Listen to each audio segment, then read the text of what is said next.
సమీరా భరద్వాజ్ అనుకుంటా. అమ్మాయి పాపం సింగర్‌గా బాగా పాపులరు. కాపోతే సింగర్‌గా కంటే ఇప్పుడు బాగా పాపులర్ అయిందేంటంటే ఆ ట్రోల్‌లు జేయడం. తన భర్త పాపం ఆయన కొలంబియా ఇది థాయిలాండ్ వెళ్ళింది ఒకసారేనంట, బ్యాంకాక్ వెళ్ళింది.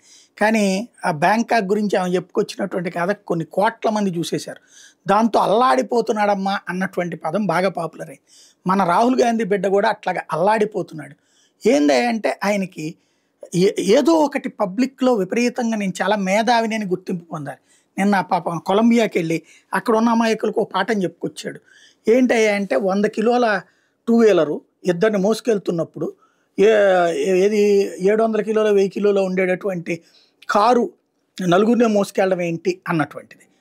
దీని లాజిక్ ఏంటంటే దీనికైతే ఇంజిన్ ఊడిపోతుంది, దానికైతే ఇంజిన్ పెరుగుతుంది అన్నటువంటిది. మరి ఆ లెక్కనైతే ఆయన చెప్పిన లెక్క ప్రకారం అయితే విమానంలో మరి 4000 మందినో 5000 మందినో మోసుకెళ్ళాలేమో.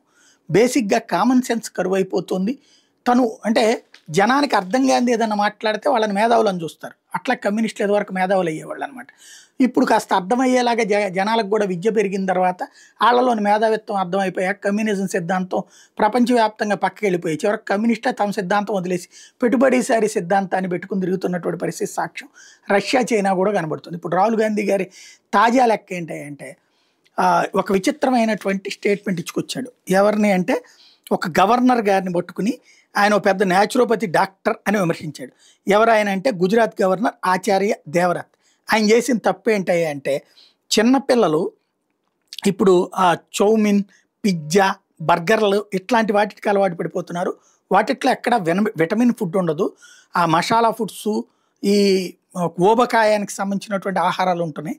ఇళ్లల్లో తల్లులు ఇదివరకటి రోజుల్లో చేతి వంటతో రోటి పచ్చళ్ళ దగ్గర నుంచి నోటికి బాగా ఉపయోగపడే విధంగా, నాలికకి అందంగా ఉండేటటువంటి విధంగా రకరకాలైన వంటలు చేసి పెట్టేవాళ్ళు.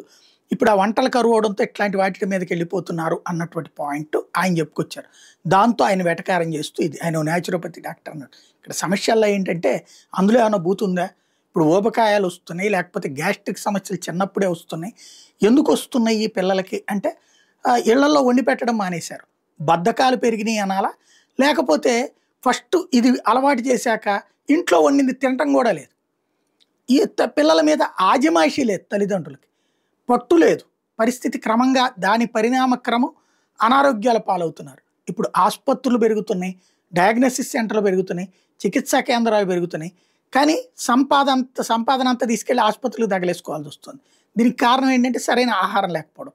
దానికి కారణాన్ని గవర్నర్ గారు చెప్తే మరి రాహుల్ గాంధీ గారికి అందులో కూడా నచ్చట్లేదు.